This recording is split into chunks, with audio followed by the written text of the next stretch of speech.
Welcome to Borders and Belonging, a podcast that explores regional migration issues in a global context.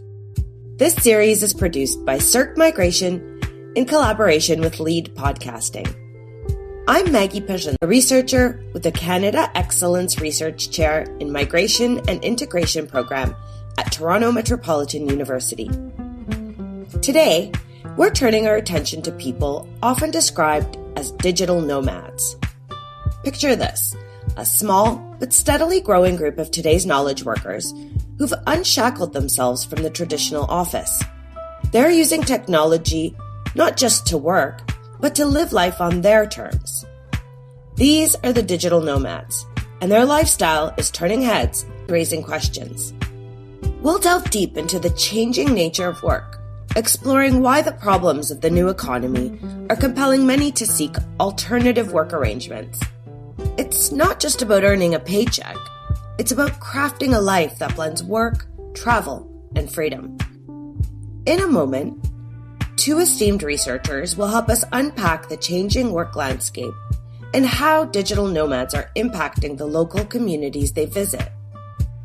But first, we'll hear from a former digital nomad about what it was like to take her laptop on a trip through Italy, Turkey, and Greece.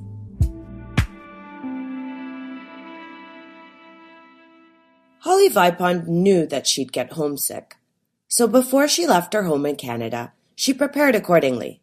I actually had bought myself a little pendant to take with me to remind myself of home so that I could have something that would kind of ground me and be a little piece of home to take with me. The pendant features a First Nations design of an orca, an image that reminded Holly of her home in North Vancouver, British Columbia. But much to her surprise, I didn't actually need it, so I didn't actually feel as homesick as I expected to. Holly began her adventure as a digital nomad in March 2022, but it was something she had been contemplating since the beginning of the pandemic. I had quit my previous office job at the beginning of the lockdown, and so I had to find kind of a filler job in the meantime during the pandemic, and so I was working at home, teaching English online and actually tutoring a variety of subjects, and had kind of cobbled together an income. And so I was working online at home in my apartment by myself, crawling up the walls like everybody else. And then I started kind of meeting people online, and I was meeting other English teachers online, and they were living in places like Mexico and South Africa and Thailand, and living much more economically than I was in Vancouver. Vancouver has the most expensive rental market in Canada, so it's no wonder that Holly considered following in the footsteps of the other English teachers she met online. I started thinking to myself, well, as soon as things start to open up again and I can travel, why not take my laptop on the road and go see a few places that I've never seen before, and it will actually cost less than what I'm paying to live in Vancouver. And that's exactly what she did. Over the course of 8 months, Holly worked and traveled through Italy, Turkey, and Greece. She did some sightseeing, practiced different languages, and even swam in a volcanic crater lake. And everywhere she went, she made friends. There were a couple of ways that I connected with other people. One was through the places that I stayed. So I stayed in Airbnbs, in shared Airbnbs. And I met a lot of really cool people that way, and I loved it. And some of them I'm still in touch with a year later. But the other way was through Facebook groups. So I'm in a couple of different Facebook groups. One of them is for digital nomads over 40. And another one is for solo female travelers. And that one is really cool because women will basically post, I'm going to be in this city on these dates, who wants to hang out? And so it was fun things like, the first weekend I was in Athens, I had 4 other women to hang out with. And we went for dinner and we hung out in Athens. Holly felt welcomed by fellow nomads and locals alike. In fact, she got the sense that her decision to work abroad was actually helping the local economies. they really appreciated the tourist dollars. I went beginning of 2022, the borders were just starting to open. And so the tourist economy was really suffering at that time. And so I think the places that I went, they really wanted tourism to come back. Despite an all-around positive experience, by December of 2022, Holly knew it was time to go home. I was really torn because I wanted to keep going. I wanted to see more places. But at the same time, I was just so homesick for Vancouver. There's no place like home. But Holly has no regrets about her time as a digital nomad, and she encourages others to try it, if and when they can. I think that it's one of those things where you have to kind of take the opportunity when you have it and just do it and not think about the fear or the risk or whatever. And if it doesn't work out, you can always come home again, but at least give it a shot because you might never get another opportunity.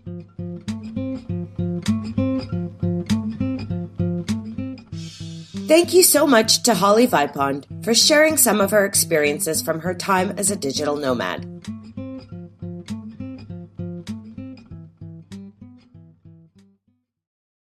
Today, we're going to look beyond the glitzy social media posts showcasing an ideal life merging work and travel.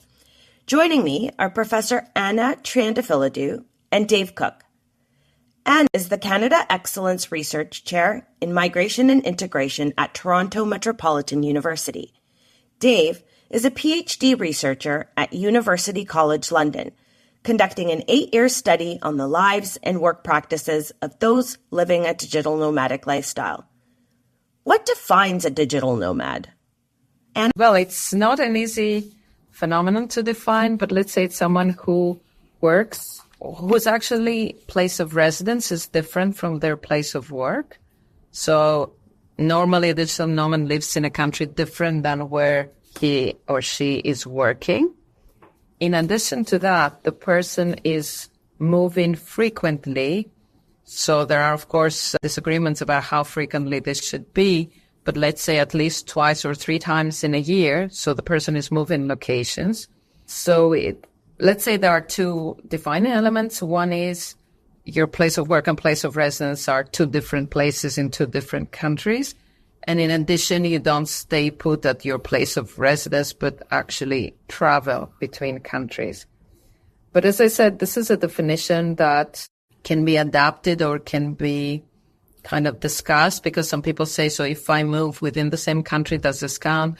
Or if I move 2 times a year, does this count? If I have a stable basis to which I return after my 2-3 month stint somewhere else, does this make me less of a digital nomad? And I think these are kind of empirical questions rather than analytical ones. Why has this style of work been embraced by millennials in particular?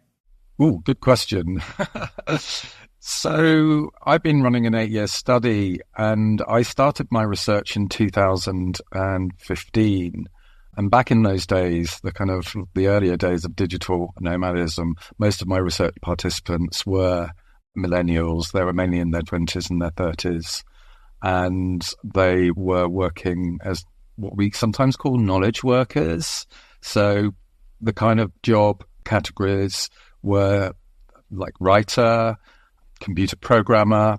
It was skewing quite male in the early days, where there were quite a lot of male computer programmers who were the adopters of the lifestyle, and people that could run location-independent businesses as well. So there were 2 main subcategories in the early days. So people that were freelancers, essentially, and people that were actually running a business that could be done from anywhere. I think in terms of talking about the digital nomad definition, as Anna was saying, it's hard to pin down. It has changed, and I think it has changed somewhat since the pandemic. And I would say the most basic definition that I use, though, is somebody who works whilst traveling instead of traveling for work. And I think that is quite an important distinction. Can you share examples of industries or professions that are particularly well suited for a digital nomad lifestyle? Well, certainly, I think David very, very well outlined the industries or professions that were particularly suited for a digital nomad lifestyle. Certainly, yeah, exactly. All the people who work in the IT industry, also people who could run a business from like digitally, how can I say remotely, although that this might seem to many of us a bit awkward. But I would add also another series of professions like translators, copy editors, artists. I mean, we've heard about digital executive assistants these days. So all sorts of services that do not require manual work and do not require personal presence. So if you think again, tourism, catering, retail, these are not digital nomad professions. I think what has changed with the pandemic is many more people than before have contemplated the possibility of living in a place other than their usual place of work for a longer time, not exceptionally, not because something happened and you have to be somewhere else for a week or two. Having said this, I think, though, that what we have also realized after the pandemic is that there is an aspect of the in-person presence at work that has also to do with this knowledge-based or digital service economy, and that cannot be catered for through the apps. However, the flexibility not there, the possibility is there, so more people are contemplating digital nomadism. What are the benefits and challenges faced by knowledge workers who choose a digital nomad lifestyle? Dave? Yeah, that's a great question. The first paper that I published, which presented the first 4 years of results, I titled The Freedom Trap because it specifically looked at how digital nomads juggle work-life balance. Because the dream or the utopian vision is that they get to travel and they get to integrate all of these different parts of their lives and experience new exciting places. But one of the things that I found after the first year or two of research were increasing reports of people experiencing burnout and other mental health issues. And one of the things that I found is that there was an extra aspect of invisible work in which digital nomads were having to self-discipline themselves and carve out a livable routine throughout the day and throughout the week. They were, starting off by rejecting things like the 9-to-5 and office work. But increasingly, they were going to places like co-working spaces, which is really just a reframed version of the office. And one of the reasons that they told me they were going to these places was to stop just working in their Airbnb or their service department and trying to get a structure and a rhythm to the day and to prevent overwork. So, it's quite interesting. One of the paradoxes that I didn't fully understand at the beginning of my research was why people would travel thousands of miles to the other side of the world and then go to an office effectively. Yeah, this sounds a bit paradoxical, right? Yeah. I would like to add to this the benefits and challenges. So from a migration perspective, the benefit includes what has been termed geo-arbitrage. So that you might be working in a country with higher salaries, but spending your money in a country with lower cost of living. So your money gets you farther. But also the challenges, I think, alongside of what Dave said of looking for a routine, I think there are several issues like health coverage. Presumably you might have some health coverage, at least in your country of citizenship, although most countries have health coverage based on residence. So that could be tricky. Then the question of overall welfare contributions. Maybe often we imagine at least that digital nomads are young people, so they're not yet very concerned with their health issues and they're not very much thinking about retirement. But these are also issues that one needs to solve if one wants to follow a digital nomadic lifestyle. And likewise, I think the overall question of participation, whether civic or political participation, as we know, being a citizen is not just about voting every 4 years or so, but it involves being involved with your community, for instance, your trade union in the past, some other sort of collectivity. And if you're moving every 3 months or 4 months, probably you don't have the time to engage with any sort of civic group, even if it were people who like singing, for instance. So I think these are some of the challenges that haven't been fully explored. Likewise, from the perspective, of course, of the states, whether the states where these people are not present or the states that host them. There's a growing list of countries that offer digital nomad visas. So Barbados, for example, started offering a visa in 2020 to attract knowledge workers during the pandemic. Can you tell me about some of the policies and enticements being adopted by destinations to attract digital nomads? Yeah, actually, during and after the pandemic, there's been a proliferation of what has been actually entitled digital nomad visas, which is interesting because we might have thought that this was more of a jargon used by the people themselves or by us researchers. And in those cases, what is characteristic of these policies is that people who would satisfy the criteria, which usually involve a certain level of monthly income, or showing some sort of economic independence when you move into the nomad visa country. There also generally people are not allowed to work locally. They're not allowed to earn money locally. So it is clear that the countries are looking to attract people which these countries believe would earn somewhere else. So they wouldn't, so to speak, steal jobs from locals, but would spend their money locally. So they would pay for the rent, pay for their food, pay for their entertainment or any other expenses. So the expectation is these people are relatively well off. So they're bringing some sort of, if I may call it that way, sustainable tourism or slow tourism, some people, the terms by which they would refer to this phenomenon. The question is whether, what we have seen in a recent study is that these nomad visas are already dying out as soon as they were, published, because there's not so many people engaging into this kind of, as David called it, working while traveling rather than traveling for work. And one wonders whether also these visas are some sort of, how can I say, ramification of what has been called golden visas. And golden visas are the cases where a country allows you to go in and stay there if you bring in a certain level of investment, which could be an investment for a business or it could be an investment into real estate. So one wonders whether this was more the thinking of the countries rather than any sort of future of work forward thinking. Yeah, I think it's really interesting. The visa that you spoke about that was launched in 2020 was the Barbados Welcome Stamp. And that was the first so-called remote work or digital nomad visa that was launched. Since then, as Anna hinted at, depending on which website you go to that lists all of the digital nomad and remote work visas that are available, it seems to be that there are between 40 and more than 100 available. I think the most important thing to say is that they're all conceptualized differently. So if you look at some of the early digital nomad and remote work visas that were launched in 2020, they were for Caribbean island states.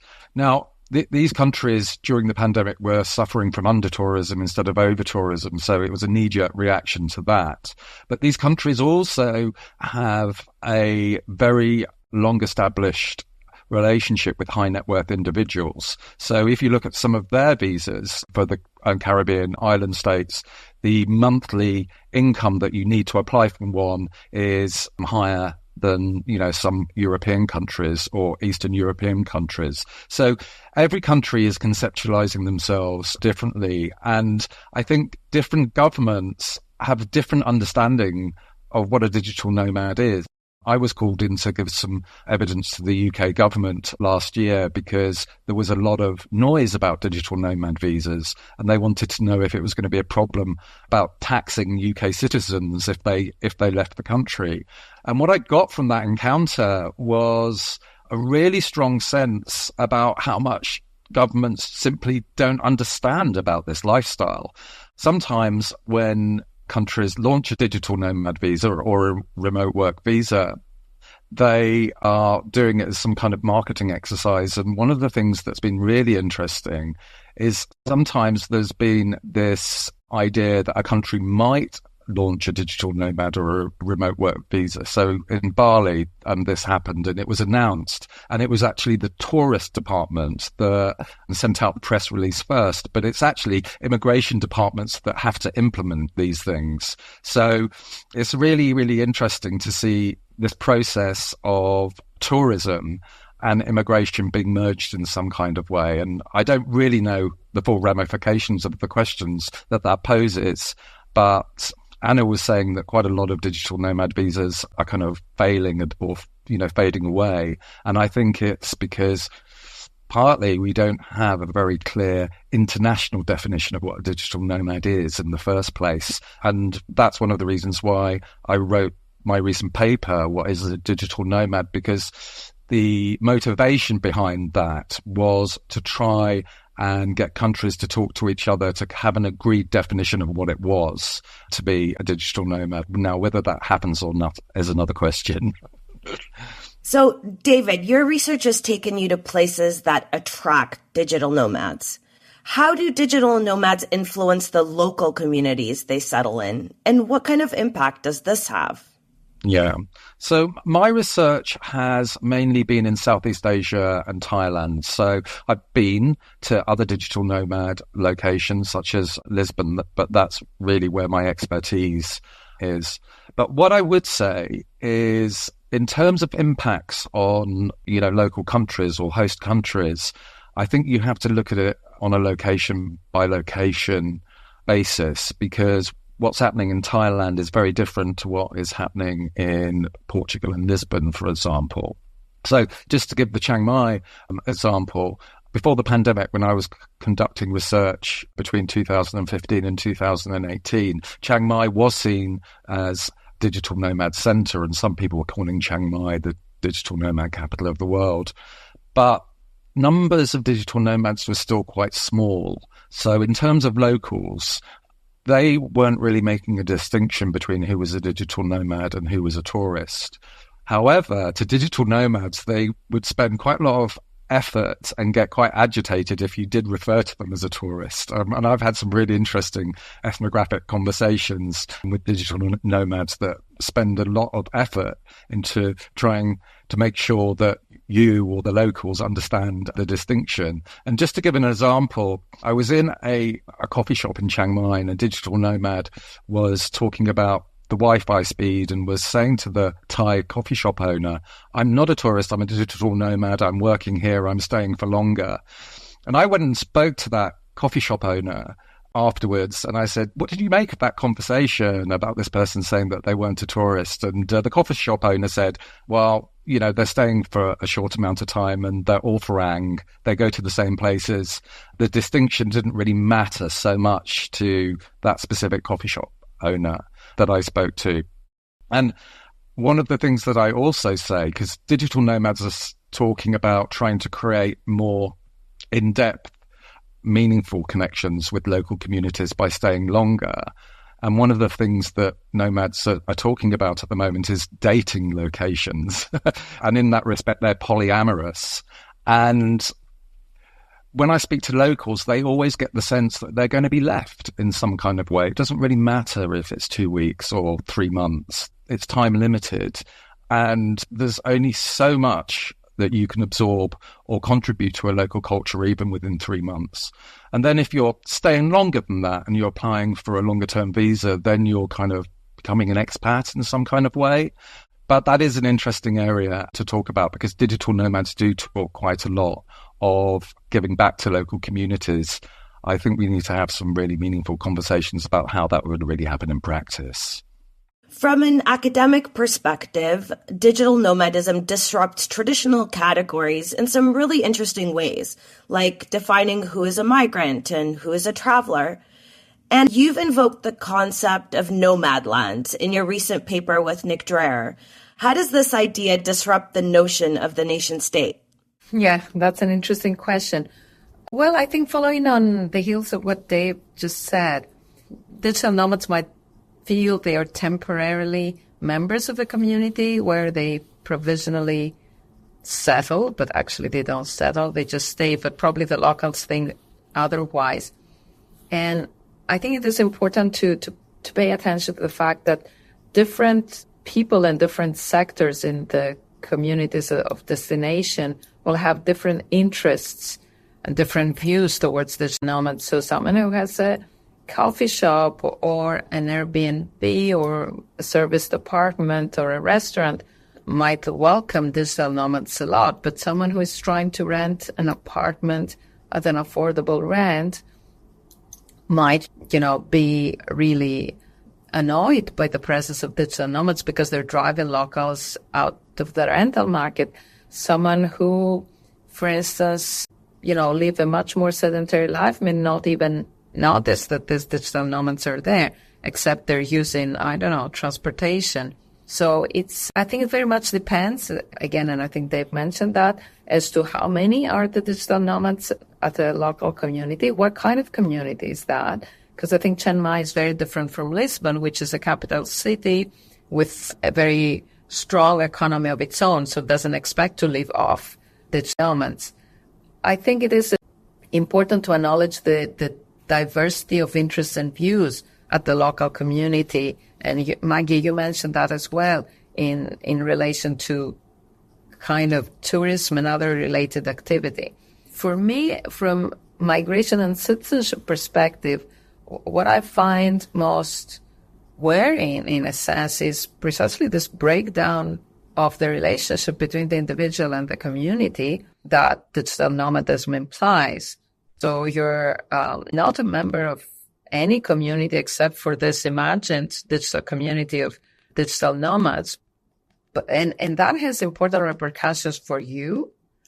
And it has important repercussions at the end of the day for the community where you live. I was just wanting to build on one of Anna's point about community. And I just want to say that I think one of the most important aspects of my study is the fact that it's been going on for a number of years. I'm in the 8th year at the moment, and I think I would have struggled to have got any meaningful data had it been less than half of a decade, because one of the things that I've noticed is at the beginning of their journeys, many digital nomads really talk about being location independent and wanting to move from place to place. Over time, that pattern slows down and the term slow mad has emerged over recent years. But also, digital nomads discover the importance of community, once it becomes absent in their lives. So they oftentimes experiment with the lifestyle because they're excited about being location independent and exploring new places. The issues around loneliness and burnout do arise over time. And then it's as if they've discovered community for the first time. But that is a process that happens over a number of years. Also, I just want to add, Anna was talking about Lisbon. Digital nomads, I think, are still relatively small in number in terms of Lisbon, but Lisbon is a very specific case because it is a global city, it is a capital city, but it has a relatively small population of around 500,000, and it was already experiencing over-tourism and post-pandemic migration, particularly from the United States, where people from the United States realized that they could make their money go much further in Portugal. So that's another form of geo-arbitrage. And then digital nomadism is just an additional pressure. And that's one of the reasons why there have been protests. And, some protesters have blamed predominantly digital nomads, but one of the reasons that they notice them in Lisbon is because they're going into areas where, sort of like outside of the city centre, where rents are sometimes cheap, and then impacting the local housing markets, not just in the traditional tourist areas in the suburbs. I would like to add, there is often, a gap between the passport and what a person looks like. For instance, Canada or the United States or also the United Kingdom are very diverse countries. But if a person with a Canadian passport goes somewhere where they assume that a Canadian is someone who is white, and the person is non-white, they can, be faced with quite surreptitious racism or strange conversations, presuming then, for instance, this person is a migrant worker or, for instance, a domestic worker, a care provider, etc. Because I would think the imagination that they have, whether in Barbados or Lisbon, about who is a digital nomad, comes with certain phenotypical characteristics. Having said that, I wanted to go back to the question of the digital nomad visas and just highlight that, of course, there is a number of small island states that have these visas, but there's also, for instance, 11 out of 28 EU member states that have such visas, which of course include Southern European countries like Portugal and Greece and Cyprus, but they also, for instance, include Hungary and Latvia and Romania. And similarly, several of the countries that offer digital nomad visas are high-income countries in general or upper middle-income countries. So it's really very much a mixed bag on the part of the countries that seek to attract those highly coveted individuals, believing they are similar types of migrant, like the golden visa holders. And this I would like to add, for instance, that Portugal has been for nearly 10 years kind of advertising, I would say quite aggressively in inverted commas, its own golden visa for people who are retired or who can bring some money in real estate or investment, offering very low tax rates. So I wonder to what extent what seems to be a digital nomad issue is much more of a sunset migration issue, as we call it. The question of people who have perhaps retired relatively early from another country, whether that country is, again, in our imagination, Germany, Sweden, or Canada, who find in Lisbon a very agreeable lifestyle, really a beautiful city. I also agree to that. Lisbon is one of my preferred cities. And a place where their money gets them farther.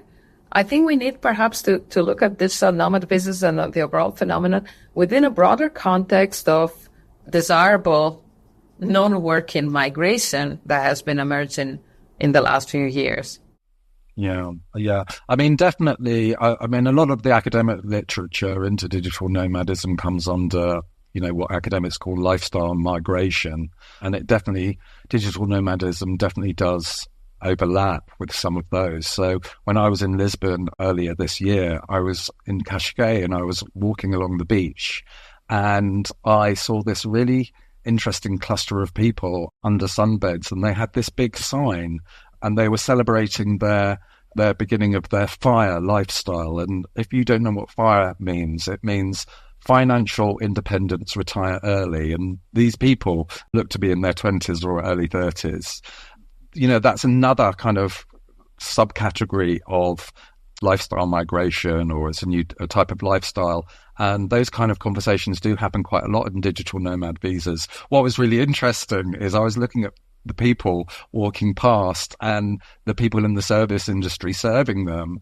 And I just wondered what they thought of this, these 20-somethings that were retiring early and advertising it on the beach. How relatable is that? It kind of like made me a little bit uncomfortable. And that was certainly interesting, slightly dystopian highlight to that day. Okay. So maybe as we start to conclude, where's home for a digital nomad? Where do they actually choose to participate in society? Just like everyday things like receiving mail, paying taxes, developing a personal life. Dave? Yeah, it's interesting. There's two more categories of digital nomads. The people that are just trying out the lifestyle because it's exciting, but there is definitely a subcategory of digital nomads who are very ideologically saying, I'm a digital nomad. So there's a company called Safety Wing that sells travel and health insurance for digital nomads. And they've set up an idea called Plumia, which is to launch an internet country. And they're talking about, the end of countries and the end of home in that kind of traditional way. And I think that's quite interesting. And people are having those quite philosophical conversations. What I'll say in practice is that digital nomads might start off by, posting blogs about, traveling with only carry-on luggage so that they can effortlessly move around the world.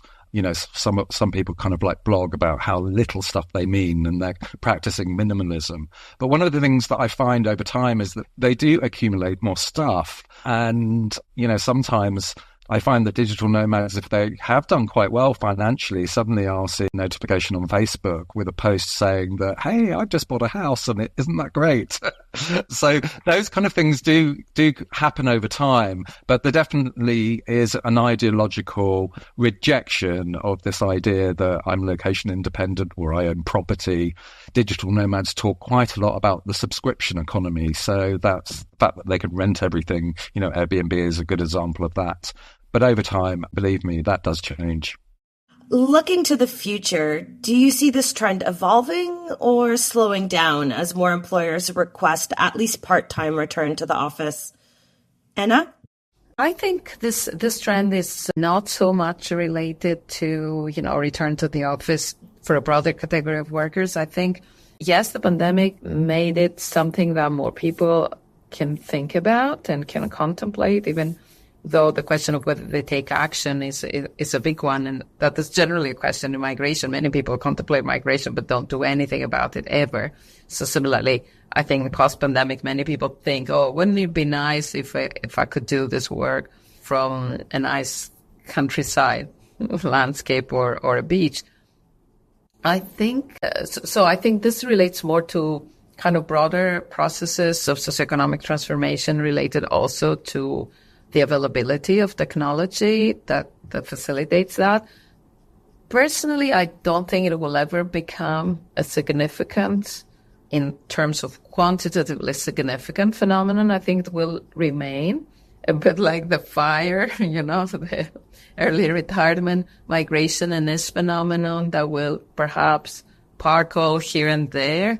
10 years ago, we used to talk about the German and British retired people in the Balearic Islands in Spain. Maybe for a variety of reasons, maybe this is still the case, but it's kind of much lower in numbers. And I would see this kind of a trend, neither a big increase nor a complete die-out. And I think, as David mentioned, probably most digital nomads do this for a period, enjoy it, and then it was good as it lasted. You go back to whatever could be called the more normal work and life routine. Yeah, I think, as social scientists, we can become a bit obsessed about categories. So we've talked about expats, digital nomads, tourists, and what the separation is between those. I think digital nomads are really interesting because what digital nomads are doing today, might be absorbed, or aspects of it might be absorbed into mainstream culture in the coming years. I think in terms of the impacts, if you go to places like Lisbon or Chiang Mai, it might be quite difficult to come across digital nomads. But one of the things that you will see is the proliferation of co-working spaces and co-living spaces. So if you look at Chiang Mai, there are dozens of these. And in 2015, there were none. So, that is, quite a big change. There's this big discussion that's being had about how it's going to affect hotels and how hotels are going to, sort of like change and adapt more for being hybrid working and, holiday spaces. I think, how digital nomads talk about holidays is really interesting because a lot of digital nomads say that they don't take them at all because they see holidays as, in the words of one digital nomad, as binging on leisure, where a lot of digital nomads are trying to integrate different parts of their lives. But yeah, I think one of the really interesting things that's going to emerge is that remote work's already become normalized post-pandemic. And I think this is why we needed to come up with a definition of how often people move. And in my last paper, the baseline definition for being a digital nomad is somebody that moves to at least 3 locations a year that isn't their own home or a second home or a friend's and family member's home. And I think that is going to become much more normalized. And so are we going to have a new category? I'm not quite sure. And are digital nomads going to stay longer? And, you know, when I started this research project, I was working with other anthropologists that were researching migration, which touches upon quite different questions. You know, this on the surface looked to be, you know, quite a fluffy research project about a, you know, utopian lifestyle. But I think as more people do it, I think it does overlap more with migration. And I think it's really, really interesting that Anna, who's a specialist in migration, is interested in this area. I'd be really interested in having some quite detailed conversations actually about where the overlaps are. At the beginning of my research project, I wanted to say, look, I'm not going anywhere near migration studies because that was just too problematic to kind of like merge that with lifestyle migration. But now I think I need to be talking to migration specialists. Absolutely. Thanks to Anna Triandafyllidou and Dave Cook for joining me today. And thank you for listening. This is a CERC Migration podcast produced in collaboration with Lead Podcasting. If you enjoyed the episode, subscribe to Borders and Belonging on Apple, Spotify, or wherever you get your podcasts. For more information on digital nomads, please visit the show notes. I'm Maggie Perzyna. Thanks for listening.